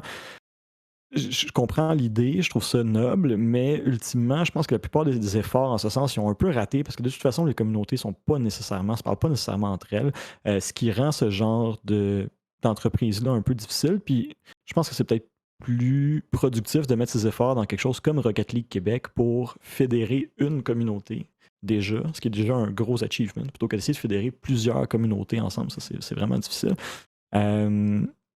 L'autre chose, c'est que ça me fait penser, il faudrait que je la retrouve, là, c'est une BD à propos de quelqu'un qui dit comment ça se fait qu'il y a 26 types d'images dans les types d'images. Je vais créer un nouveau truc qui va être le nouveau standard pour toutes les images. Puis là, c'est comme 3 mois plus tard. Comment ça se fait qu'il y a 27 types d'images? Moi, je vais créer mon nouveau truc, mon nouveau type de fichier qui va fédérer toutes les autres. J'ai un peu l'impression que c'est ce genre de projet-là mène vers ça. Fait que voilà. C'était mes opinions de chroniqueur du Journal de Montréal. Parfait. Starsfox, as-tu quelque chose à dire là-dessus ou pas besoin? Rien à rajouter, votre honneur. Parfait. Notre prochain sujet que certains dans le chat ont l'air d'être très excités pour qu'on en parle, notamment Poco et Avery. Donc, Avery, qui est dans le chat aujourd'hui, rejoint Valors, donc le 9 janvier dernier, rejoint, je devrais dire, Valors en tant que Managing Director of Business and Strategy. C'est vraiment tout un titre qui va être super beau sur son CV. Pour un peu d'historique, Avery était plus récemment chez Vexo. Il avait terminé son contrat ou mandat, je crois, en octobre ou novembre. Il a vraiment fait des belles choses là-bas, du moins de l'extérieur, que moi j'ai vu, dont le recrutement d'une équipe de CSGO en ESE Advance, qui ont super bien joué en saison 39. Un stream caritatif, justement, avec Poco, qui est dans le chat pour le cancer du sein. Donc, très, très, très cool comme projet. Le 15 novembre, Avery prend sa retraite, entre guillemets, à l'âge mûr de 21 ans, du monde de e-sports. Donc, il disait dans son tweet longer qu'il avait beaucoup sacrifié pour son rêve de peut-être travailler un jour en e-sport. Sa première phrase du tweet longer dit qu'il ne veut pas se joindre à une org pour l'année 2022 et 2023. Donc, qu'il prenait cette décision-là qui était saine pour son état de santé mentale. Par le passé, je pense que Avery était déjà avec Valors. Il me semble qu'il y avait eu un peu mal de drama pendant ce temps-là. Mais bon, je ne suis pas vraiment au courant de ce qui s'est passé. J'imagine que dans le chat, ils pourront nous clarifier ça. Écoutez, on est le 9 janvier, donc 2022-2023, ça n'a pas duré longtemps. Il est de retour chez Valors. Je pense que, je vais donner mon point de vue là-dessus rapidement. Je pense qu'il y a un côté très cool d'Avery, puis un côté un peu que moi je vois dommage. Donc, il paraît avoir une super belle passion pour le e-sport, quand même beaucoup de knowledge dans la scène, surtout League of Legends. Nous, d'ailleurs, on a vu un appel avec lui et Poco après qu'ils ont quitté Vexo. Il disait justement que c'est dommage que les orgs ne travaillent pas ensemble, que le monde du Québec devrait faire des trucs ensemble. Mais après, il y a comme toujours... il paraît toujours avoir une attitude comme négative pour tout ce que le monde essaie de faire de positif. C'est toujours une réaction négative que je trouve dommage. Puis je comprends un peu pourquoi il le fait. T'sais, peut-être qu'il essaie d'émuler Carlos de G2, je sais pas, mais je pense qu'il y a des limites à des mimes aussi. Comme je trouve que si ce gars-là se mettait vraiment dans la scène e-sports québécoise, qu'il pourrait faire des choses vraiment, vraiment cool, vraiment incroyables, faire avancer la scène. C'est un gars qui connaît l'e-sport, c'est un gars qui me paraît intelligent quand il fait pas son troll. Donc, écoutez, je sais pas c'était quoi le drama de chez Valors. Bon, bref, il revient chez Valors, c'est beau. S'il fait comme qu'il a fait chez Vexo, je pense de l'externe, il va faire des belles choses pour Valors. Moi, le message que j'envoie à Avery, puis je lui ai envoyé quand on s'est rencontrés en LAN, quand on s'est parlé sur le Discord, c'est travaillons ensemble, faisons des belles choses, essayons justement de remonter tout le monde plutôt que de rabaisser le monde tout le temps. Rising tide raises all boats, comme on dit en bon français. Donc, en espérant que... Je suis 100% pour les memes puis pour le banter, ça, je trouve ça cool, mais je sais pas, c'est mon point de vue. Bref, je vous laisse continuer sur le sujet si vous avez des mots à dire, mais sinon, je tenais quand même à souligner la nouvelle que Valors a un nouveau Managing Director of Business and Strategy. Je vais juste répondre au chat. Moi, non, j'ai rien à dire contre Avery, en fait. Je sais que certaines personnes le suivent beaucoup, regardent beaucoup ce qu'il dit, ce qu'il fait. Moi, malheureusement, je ne suis pas dans ces personnes-là, donc j'ai aucune opinion envers Avery. Juste qu'effectivement, comme Émile dit, il faut couper un moment donné puis juste aller de l'avant avec tes beaux projets. Je suis sûr que tu en as plein de bonnes idées. Continue comme ça. C'est tout. Max, Yannick, si vous avez des commentaires, sinon on peut passer à Miss Harvey aussi. Je pense qu'Émeric ferait pas un bon chroniqueur Journal de Montréal. Je le sais. Je suis pas chroniqueur pantoute. Mais je suis un peu inquiet par rapport à ce qu'Emile a dit parce que dans le tweet longueur, il semble dire que ne voulait pas rejoindre l'organisation 2022, 2023, 2024 pour sa santé mentale. Donc là, je suis très inquiet pour sa santé mentale parce que là, il vient de rejoindre une organisation en 2022. 9 jours plus tard. Avery, fais attention parce que là, ça va pas, tu te brûles là. Non, mais tu dis ça quand même en riant, Yannick, mais tu sais, c'est quand même un sujet important en e-sports. Puis oui. C'est. Anyway, moi j'ai aimé son tweet longueur. Honnêtement, il l'avait posté le jour d'après qu'il nous avait demandé de venir chez nous, mais écoutez, j'espère que c'est la bonne décision pour lui, puis en espérant que justement il fasse des belles choses. La prochaine nouvelle, un peu plus sur le côté, l'UFOC, ou sur un ton moins sérieux, et pas si rattaché au e-sports à la fin. Miss Harvey participe à Big Brother's Célébrité. Honnêtement, j'en ai pas de temps à dire. On connaît Miss Harvey de ses jours en tant que joueuse professionnelle de CSGO, bien entendu, animatrice de vie de pro, maintenant en tant que directrice du développement chez CLG. Elle a aussi lancé sa propre ligne de vêtements, pour ceux qui l'ont vu, élevée. C'est une ambassadrice chez Bell, c'est une co-host de podcast Gamer Diaries, une membre du comité international olympique, l'ambassadrice du micro-programme e-sport de l'UQTR qu'on a parlé la semaine prochaine. Bref, les gens passent. Y a-t-il quelque chose qu'elle fait pas? Stéphanie ou Miss Harvey est occupée. Pour ceux qui ne savent pas c'est quoi Big Brother Célébrité comme moi, c'est pas une émission que j'écoute, mais c'est 17 célébrités québécoises qui déposent leurs valises dans la nouvelle maison Big Brother Célébrité, tout en majuscule. C'est filmé 24 sur 24, donc 24 heures sur 24. Les personnes tentent de créer des alliances, d'éviter l'éviction afin de remporter la deuxième saison de Big Brother Célébrité.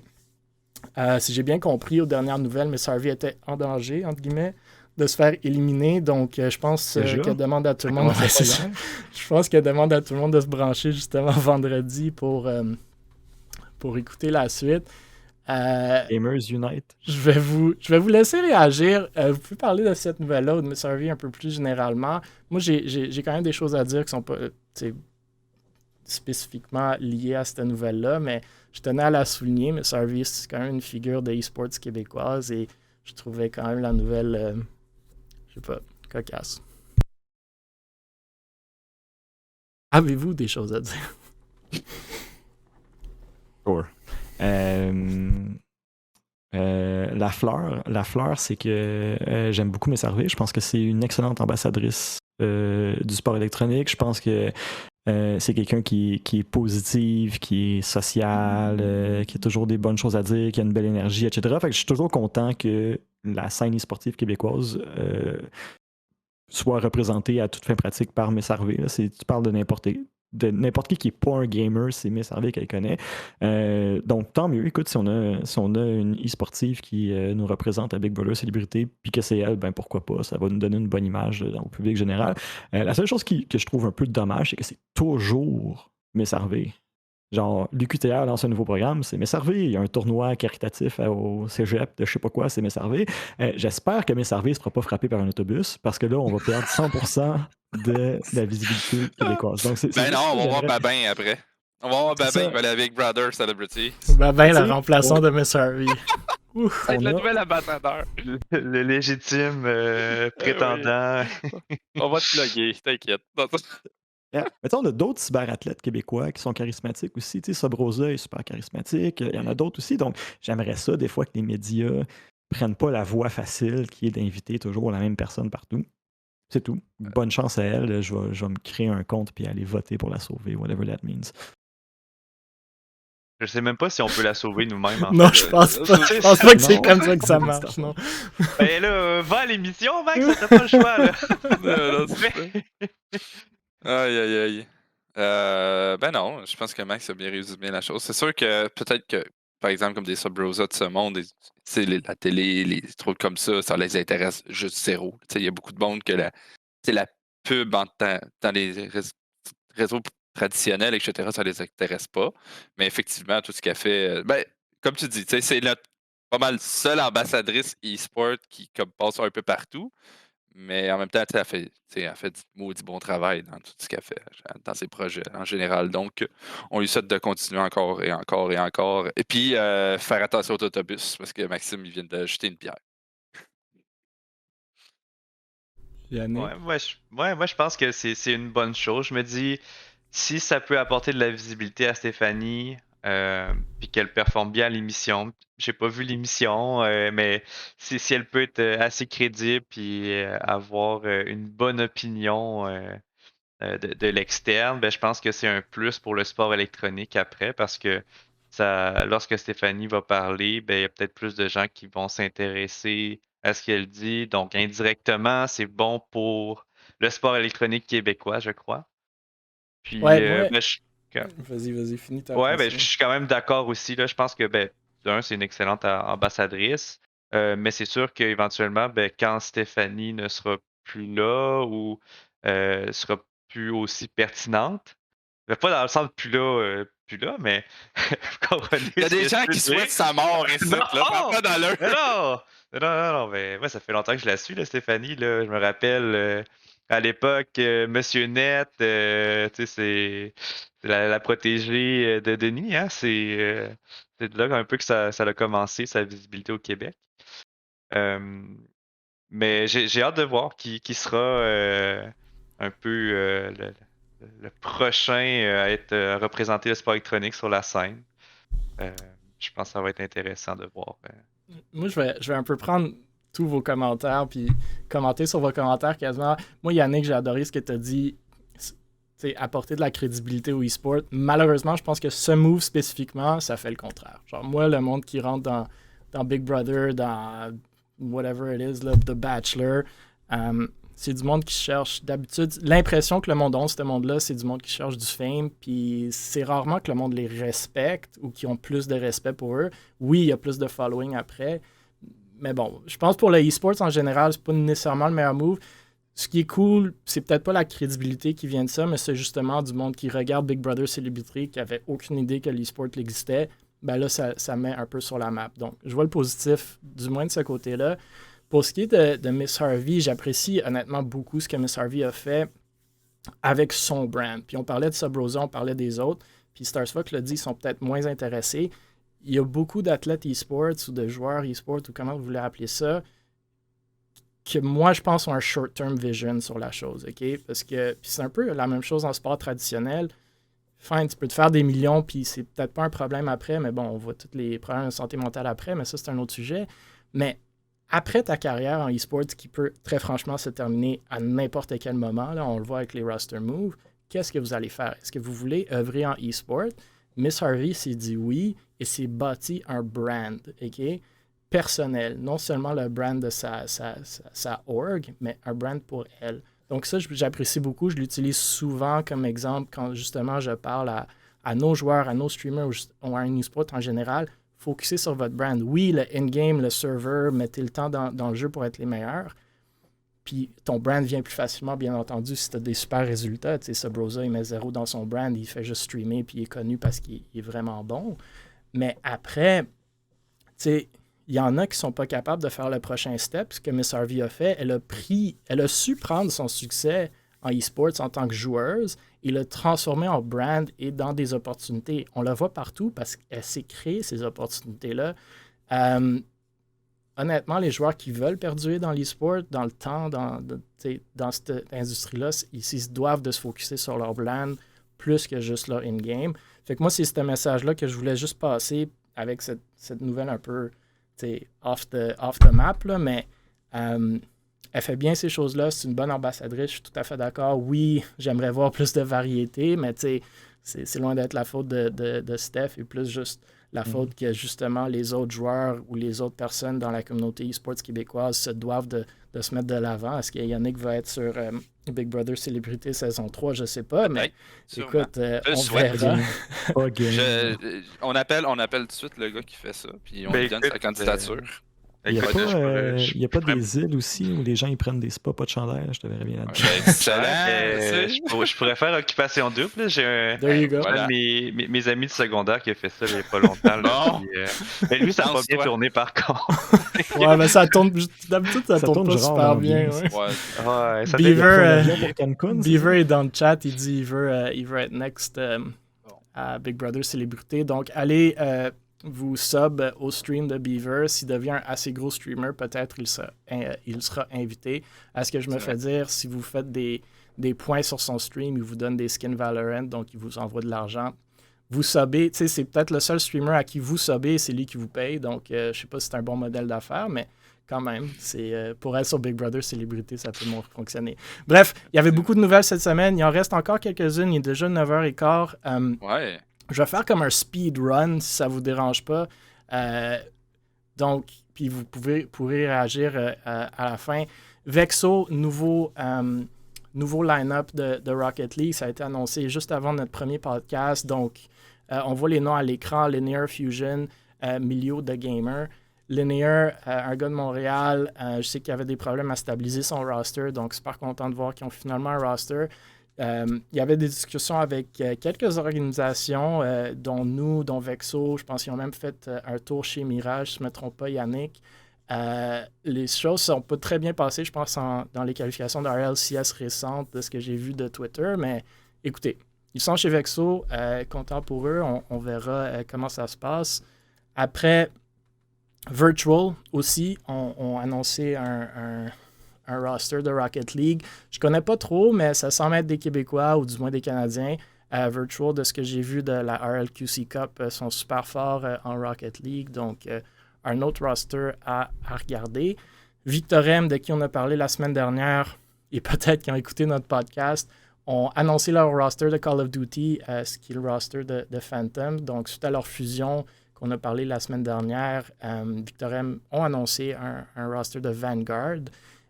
Si je ne me trompe pas, vous voyez à l'écran les joueurs Biohazard, ils disent dans leur communiqué qu'il était un double League Champion. Il a eu le prix du joueur de l'année dans la AEL l'année passée. Donc, semble être un bon roster aussi. Et finalement aussi, Able Esports, comment pas nous plugger, on a notre 12e édition du tournoi King of the Spike demain soir. Et je pense qu'il y a 70 équipes d'inscrites. Donc, c'était supposé d'être 32 teams. On risque de l'ouvrir à 64 si toutes ces équipes-là check-in. Mais encore une fois, ça revient à notre discussion de communauté, tout ça. Donc, moi et Yannick, on va se parler off-stream.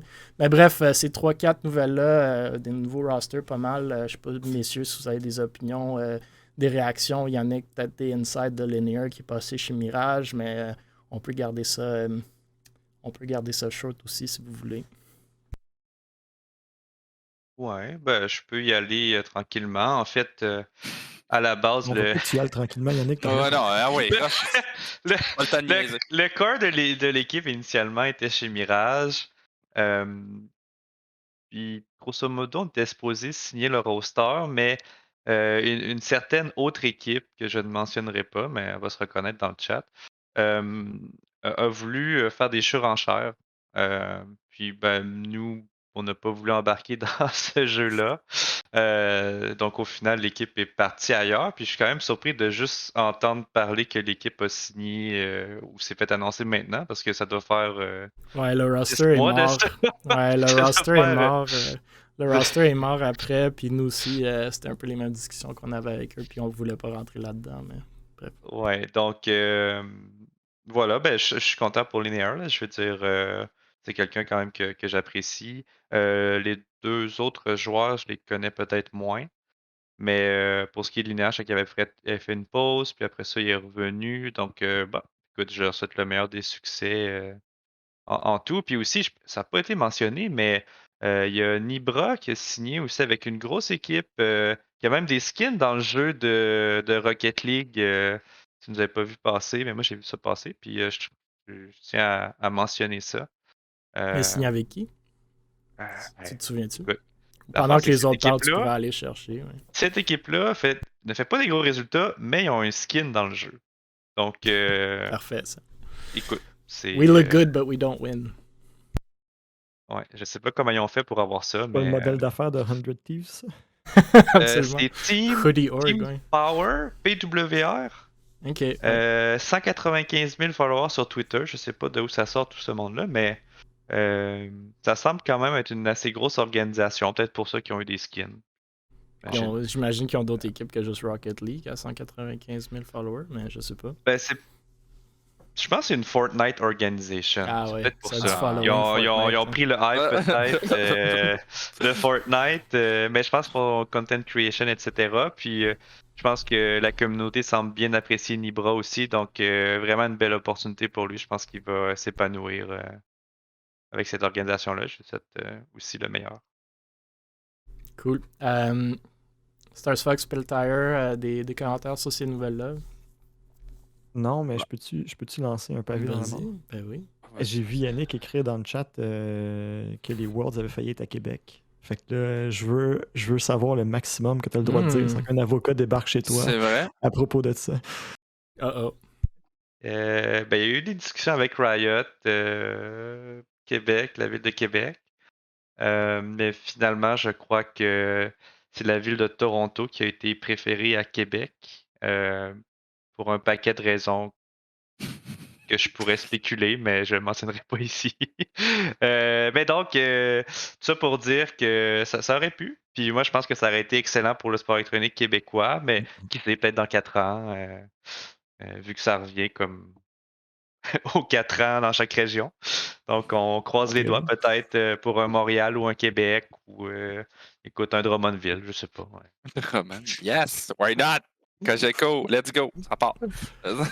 Mais c'est très quand même assez embryonnaire. Je pense que les choix étaient déjà faits un peu sur Toronto, mais c'est cool quand même que les discussions ont eu lieu parce que justement, ça montre l'ouverture de la province envers le e-sport. Puis peut-être éventuellement, on aura de plus en plus d'événements comme ça. Puis ça va forcer, pas forcer, mais motiver de plus en plus d'entreprises à investir dans la scène. Puis éventuellement, on pourra avoir une équipe québécoise Mirage, puis ça va être cool. Ouais, ben, de manière générale, la ville de Québec, Québécois, très intéressé par le sport électronique. Quand même des gens que je connais bien là, chez Québécois, donc ils ont toujours eu un intérêt. Mais tu sais, c'est un peu classique. C'est bon, quand est-ce qu'on rentre, avec qui, de quelle manière. Puis ben, ce projet-là aurait pu être une très belle entrée en matière, je crois. Écoute, c'est des bonnes nouvelles, selon moi, ça montre qu'il y a un intérêt. Oui, absolument. Donc, tu sais, j'ai pas vu trop de questions passer dans le chat. J'en ai eu une au moins de Taze qui lance la question suivante et je vais vous laisser répondre, messieurs. Donc, je vous rappelle aussi au chat, lancez vos questions. On va soit les prendre live maintenant ou sinon les regarder par après et, comme à tous les semaines, en choisir une, la poster sur nos socials d'Able Esports et de vous envoyer une caisse de 24 canettes de gourou de la saveur de votre choix, livrée directement à votre porte. Donc, qu'est-ce que vous avez à perdre? La question de thèse est la suivante. Est-ce que l'intégration d'équipe académie est une bonne chose pour lancer les jeunes talents dans le monde du e-sport? J'ai des points de vue, mais je vous laisse répondre. Qui veut aller en premier? Ça dépend de la région. Mais ça serait mon premier point. Pour moi, l'Amérique du Nord en général, le développement du sport électronique va se faire par les écoles, comme ça a été le cas pour le sport traditionnel. Puis c'est très géographique comme raison. Parce que donc, je pense, en Europe. attends, excuse, je sais pas si j'ai bien lu la question. Moi, quand j'avais lu équipe académie, je pensais aux équipes, tu sais, dans une org, t'as ta main team, puis t'as une Ouais, équipe non, à... c'est Ah, ok, ça. c'est de ça C'est que un tu peu ce parlais. que Ok, je veux c'est bon, dire. c'est C'est bon, un c'est peu bon. ce que je veux dire, dans le sens que pour moi, ça va passer par l'académique. Tu sais, c'est pour ça que je faisais un peu la différence en Europe versus Ouais. en Amérique du Nord. Pourquoi je pense que les équipes académies ne fonctionnent pas? C'est parce que c'est des coûts supplémentaires. Il y a peu d'intérêt à voir ces équipes-là performer et jouer l'une contre l'autre, malheureusement. Puis on le voit très bien avec l'écosystème League of Legends présentement. C'était la même chose sur Overwatch à l'époque avec les contenders et les équipes académies. Très peu d'intérêt à voir ces équipes-là compétitionner une contre l'autre. Versus le sport universitaire ou le e-sport universitaire et dans les écoles, qui au moins va attirer une fanbase qui va être plus géolocalisée. Euh, Mm. Puis ça attire beaucoup plus de téléspectateurs.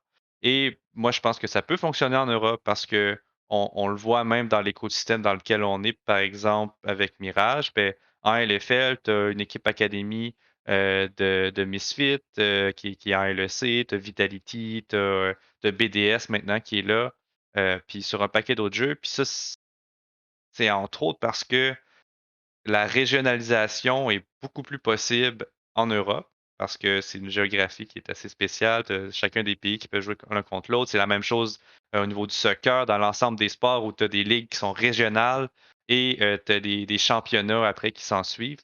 Donc, ça a toujours été un peu le modèle européen parce que la géographie le permet. C'est pas quelque chose qu'on peut faire malheureusement en Amérique du Nord, parce que tu aurais juste les États-Unis et le Canada qui se battraient à chaque fois un contre l'autre. Donc, réponse courte, école en Amérique du Nord, Europe, académie, ça se fait. Puis potentiellement dans d'autres régions d'Asie, mais ça, c'est pas mon champ d'expertise. Je suis pas d'accord. Je vais laisser Maxime répondre. Il a l'air quelque chose à dire. J'aime beaucoup ton analyse. En fait, je suis très d'accord avec l'analyse de Yannick sur la régionalisation. C'est vrai que le fait que tu peux traverser 5 pays en 5 heures de route en Europe, ça crée un marché différent. Là où je suis pas d'accord, c'est à propos du cheminement scolaire. Si tu regardes le sport traditionnel, il y a juste dans les sports où tu n'as pas le choix d'aller à l'école pour cheminer, où c'est ça le chemin. Et je fais une comparaison rapide entre le hockey et le football. C'est comme si je veux jouer au football à haut niveau aux États-Unis, je suis obligé de faire l'universitaire. Genre, there is no other option. TINA, comme ils disent. There is no alternative, TINA. Alors que si je veux faire du hockey, je peux jouer dans une équipe universitaire de hockey, mais je peux aussi juste genre drop out de l'école puis faire du hockey comme à temps plein une fois que j'ai 17-18 ans. Puis il y a très peu de joueurs qui passent par le système scolaire au hockey. Puis la raison, c'est simple, c'est que le dude qui a drop out puis qui fait ça 60 heures par semaine versus toi qui fais ton cours en médecine, c'est sûr qu'il y a un avantage. Puis avec le sport électronique, on voit un peu la même chose qui est la personne qui fait son bac puis qui doit compétitionner avec le gars qui fait juste pratiquer League of Legends 65 heures par semaine. OK, la personne qui est dans un milieu scolaire a certainement un meilleur encadrement puis une plus grande visibilité, mais at the end of the day, faire ton diplôme scolaire puis essayer de compétitionner avec les gens qui jouent 80 heures par semaine, c'est très, très difficile. Puis on l'a vu, là, les gens ont dit « Ah ouais, on a signé Niles, c'est cool, il est passé par un cheminement scolaire. » Puis il s'est fait slap toute la saison, puis là, il est plus en LCS. Donc moi, je pense que tant que tu ne seras pas obligé de passer par le milieu scolaire, tant qu'il n'y aura pas un changement institutionnel qui dit que tu peux juste drafter des joueurs qui sont passés par le milieu scolaire, ça va pas arriver. My Ben, two cents. ouais. Le hockey, moi, la manière que je le vois, c'est que d'un, quand tu joues dans le junior, tu es obligé d'aller à l'école. Mm. Ça fait partie du règlement. Tu peux pas lâcher l'école puis juste faire du junior majeur. Tu as des règlements qui disent que tu dois passer tes cours, on s'entend, il y a des petites passes droites, là, mais tu dois continuer tes, tu dois continuer tes études. Fait que ça, c'est de un. Puis, ça revient à mon point de l'Europe. Pourquoi le hockey junior majeur fonctionne? C'est la géolocalisation qui fait qu'il y a un engouement dans certaines villes du Québec autour de leur équipe de hockey. Puis, actually, la plupart de ces équipes-là sont déficitaires. Euh, Puis ces équipes-là appartiennent souvent à la municipalité. Ce qui fait qu'ils peuvent se permettre d'être déficitaires si on veut. Euh, donc, au niveau du sport électronique, moi, je vois difficilement comment ça pourrait se passer.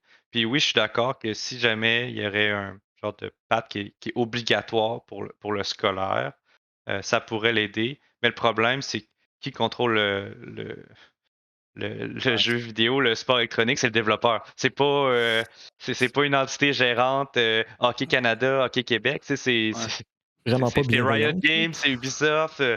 Donc au final, je sais pas comment ça peut arriver. C'est un méchant défi. Ouais, puis c'est pas tout le monde non plus qui serait d'accord sur ce point-là aussi, de faire contrôler par une entité supérieure pour te dire, OK, tu peux prendre tel joueur quand tu sais que peut-être il y a genre Jojo Clin qui va peut-être plus à l'école, mais qui défonce tout le monde à League of Legends, puis qu'il y aurait un potentiel X. Genre, tu peux aller le chercher, tu t'en fous. Il y a pas de... Mais oui, effectivement. Non, je pense que je suis un peu d'accord un peu sur les 2 points. Oui, effectivement, côté académique, il faudrait encourager le fait de, tu sais, tu veux faire ça dans ta vie, ou tu veux faire ça, c'est comme professionnellement, il faut que tu passes par certaines étapes.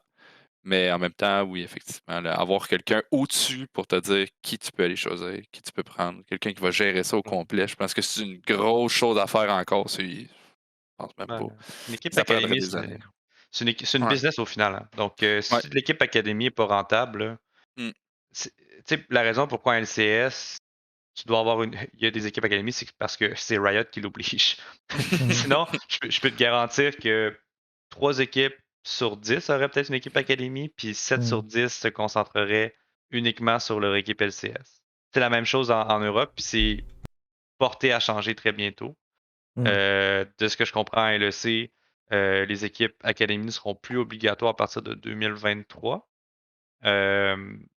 LCS, je pense que ça risque de s'enligner vers la même chose parce que les owners ne sont pas nécessairement contents avec ça. Donc moi, ce que ça me prouve, c'est que pour répondre, je pense pas que les équipes académies ont leur place. C'est cool pour les joueurs, hein? C'est cool pour les joueurs, mais d'un côté de vue de business, ça fait pas de sens. C'est pas viable. Donc c'est dommage, mais.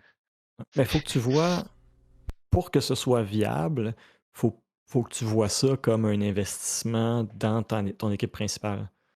C'est la seule façon que c'est la seule façon de connaître les. Mais... Moi, je vois le positif les que tu vas connaître de les Laval, joueurs. c'est pas rentable cette affaire-là. Non. Je sais pas comment. Je sais pas quoi. Oui, mais la ligue oblige les équipes à avoir une équipe. C'est l'association qui en a décidé ainsi. Puis, versus si on prend League of Legends, là, mais ça pourrait être sur d'autres jeux. Qu'est-ce qui. Une équipe académie en LCS, là, ça coûte au moins 500 000 US. Puis ça, c'est si l'équipe n'est pas nécessairement logée nourrie. Ça peut monter à beaucoup plus que ça. Donc, de recouvrir ce montant-là pour une équipe académie qui a des 5000 viewers par stream, quelque chose comme ça, qui va piquer à peut-être 10 000, je veux dire, on paye moins cher pour une équipe LFL, là, puis on a 200 000 viewers. Donc, tu sais, comment est-ce que tu peux dire à une équipe LCS, oui, vous devez continuer à développer vos joueurs, mais écoutez, ça va vous coûter 600 000 par année. Je préfère qu'une équipe tiers 2 développe ses joueurs. Je vais payer 20 000 de buyout pour son joueur. Pif paf, le travail est fait versus investir 600 000 je pense pas que je vais payer 600 000 pour un buyout pour un joueur. Puis là, on parle des plus hauts niveaux aussi, mais moi, écoutez, mon point de vue là-dessus pour clore un peu la discussion puis le podcast pour pas s'étaler trop longtemps, mais non à dire. Non, mais moi, de la façon que je le vois, pour les organisations, je vois pas tant l'intérêt pour des équipes académies. Comme Yannick l'a dit, c'est un cost center. Le seul positif que je vois là-dedans, oui, fine, tu vas mieux connaître tes joueurs. Donc, s'il y a une raison de changer un joueur ou s'il y a une raison qu'un joueur peut pas jouer ou s'il y a une raison qu'un joueur performe pas, au moins tu as une équipe avec des joueurs que tu connais. Mais après, est-ce que tu peux garantir que ces 5 joueurs-là, ça va être les meilleurs joueurs avec lesquels tu peux le remplacer? Je penserais pas. Tu as des bonnes chances que non. Puis après, du côté des joueurs aussi, Taze nous lance la question, mais du côté des joueurs, oui, géographiquement, il y a des choses à prendre en compte, comme Yannick l'a dit, mais pensez à votre niveau aussi. Comme il y a plein de joueurs qui veulent rentrer dans des organisations, puis là, on parle de la LFL, LCS. Moi, je parle vraiment plus niveau québécois là, en ce moment. Il y a plein de joueurs qui se garochent pour rentrer dans des organisations quand vous avez vraiment pas besoin de le faire. Vous pouvez jouer dans votre équipe, vous pouvez vous rendre quasiment au plus haut niveau sans avoir d'organisation. Moi, je dis ça en étant cofondateur d'une organisation, fait que je parle un peu contre nous-mêmes, mais oui, il y a des pour rentrer dans une org, mais si vous allez être comme l'équipe académie d'une organisation, moi, ce que je peux vous garantir, c'est deux choses. Un, vous allez être beaucoup moins encadré, puis les orgs vont pas tant vouloir dépenser sur vous. Puis deux, demandez-vous pourquoi est-ce que vous voulez être rattaché à une org qui peut, dans un sens, aussi vous limiter aux opportunités que vous allez avoir, parce que le monde va peut-être moins venir vers vous, vous que vous êtes déjà vu comme étant une équipe qui ont un logo. Mais bref, c'est un peu mon point de vue là-dessus. Du gourou. Oui, exact. Mais nous, comme je te dis, je pense pas qu'on irait vers des équipes académies parce que ça rapporte pas tant que ça d'habitude en termes de niveau, en termes de visibilité. Ça rapporte des coûts. C'est cool pour les jeunes, mais je pense qu'il y a d'autres façons pour les jeunes de briller que rentrer dans une sub-team. Là. Mais bon, peut-être qu'éventuellement, il y aura... moi, c'est ce que je crois que dans le futur, il y aura des clubs civils, un peu comme c'est le cas dans le sport traditionnel, avec un modèle où on paye une inscription, on s'inscrit avec l'équipe, on a un certain encadrement. Moi, je pense que c'est quelque chose. C'est mon modèle d'affaires va... d'une entreprise que je connais, ça. Ça ressemble. Peut-être outre l'aspect équipe, mais je pense que c'est un modèle qui va être viable. C'est juste que présentement, il y a encore la culture où les joueurs s'attendent à se faire payer puis à se faire tout donner. On sautera pas. Là, c'est des sujets que tu es en train de lancer. Arrête, là. Non, mais moi, je suis persuadé que ça va changer dans le futur. Coupe le stream, Emile. Coupe le stream. C'est un peu ce que l'académie fait. C'est que là, on éduque les gens à dire, ben écoute, si tu veux du service, tu veux de l'encadrement, ben il faut que tu payes. C'est comme dans le sport traditionnel versus les joueurs aujourd'hui s'attendent à tout avoir cru dans le bec. À ce que tu leur donnes les caisses de gourou, même s'ils ne donnent pas tant de visibilité. Tu sais, c'est un peu comme ça. Puis moi, j'ai toujours été un avocat de dire que, ben non, éventuellement, si tu veux faire partie de l'équipe, peut-être pas au niveau professionnel, on s'entend, là, mais au niveau amateur, même voire semi-pro, ben, tu devrais payer pour avoir ce service-là, surtout s'il y a un entraîneur qui est là, puis faire vraiment un écosystème qui est viable pour tout le monde. Tu sais, l'entraîneur, il y a tellement d'entraîneurs bénévoles qui existent, c'est fou, là. Oui, absolument. Puis, il y avait une autre question dans le chat, puis ça fait 2 semaines que le monde la demande directement pointé vers Able Esports, fait que je vais répondre rapidement. On demande si Able va aller chercher un autre roster de Valorant. Écoutez, comme on a dit dans notre post, puis comme vous le voyez avec nos tournois de Valorant, le prochain étant demain, on est très investi dans la scène. Oui, on veut un autre roster de Valorant. On va essayer que, encore une fois, comme qu'on fait toujours, que le roster soit québécois, ou du moins que la majorité des joueurs soient québécois. Puis on va essayer d'aller chercher le meilleur roster québécois qu'on peut aller chercher. Donc, voici la réponse courte, short and sweet. Pour ce qui est de comment on va recruter, on ne sait pas encore. Venez jouer dans notre tournoi, c'est toujours une bonne façon de le faire. Si vous performez bien, c'est déjà une bonne façon de vous faire connaître. Mais écoutez, moi, j'ai pas d'autres points. Est-ce qu'il y en a un parmi vous qui veut apporter quoi que ce soit? Sinon, on est déjà à 1h40 du podcast, donc il y a presque 2 fois le temps prévu. Mais je vous laisse quand même la parole si vous voulez faire un petit shout-out, une question à la communauté, un commentaire. Sinon, je peux clore l'affaire aussi. Yannick, Max. Merci de nous avoir reçus. Absolument. Oui, merci beaucoup. Donc, absolument, merci messieurs, merci à tout le monde dans le chat. N'oubliez pas, #Jason Esports sur tous les médias sociaux. Donc, commençons vraiment à parler de l'écosystème, de l'industrie, de notre petite communauté, puis faisons-la grandir. Donc, n'hésitez pas à nous envoyer vos questions off-stream aussi. Vous retrouvez tous les... Ouais, vas-y. Je peux-tu rajouter un point? Ouais. Ben, félicitations à Émile d'être un animateur de feu. C'est un animateur excellent. Peut-être je serai la prochaine Miss Harvey. Peut-être. Vous pouvez, j'allais mentionner, vous pouvez retrouver tous les épisodes du podcast sur YouTube, Twitch bien entendu, mais il enlève après un petit moment, YouTube, Spotify, Apple Podcasts et Google Podcasts. Donc, c'est sûr que sur les plateformes de podcast, vous n'allez pas nous voir la face, mais c'est peut-être encore mieux. Abonnez-vous, partagez, likez, laissez vos commentaires sur toutes ces plateformes-là. Faisez connaître le podcast en faisant ça. C'est sûr que le plus que vous likez, le plus que le monde va le voir, le plus que la communauté va en jaser et que ça va grandir. À chaque semaine, on invite du monde différent sur le podcast. Si ça vous intéresse, n'hésitez pas de nous le dire. Donc, merci encore, messieurs. Ça a été un autre plaisir. Jason eSports, faisons connaître nos projets, faisons rayonner notre scène et j'ai aucun doute qu'on peut faire des très belles choses ensemble. Bonne soirée, messieurs, dames, et on se revoit très, très bientôt. À bientôt.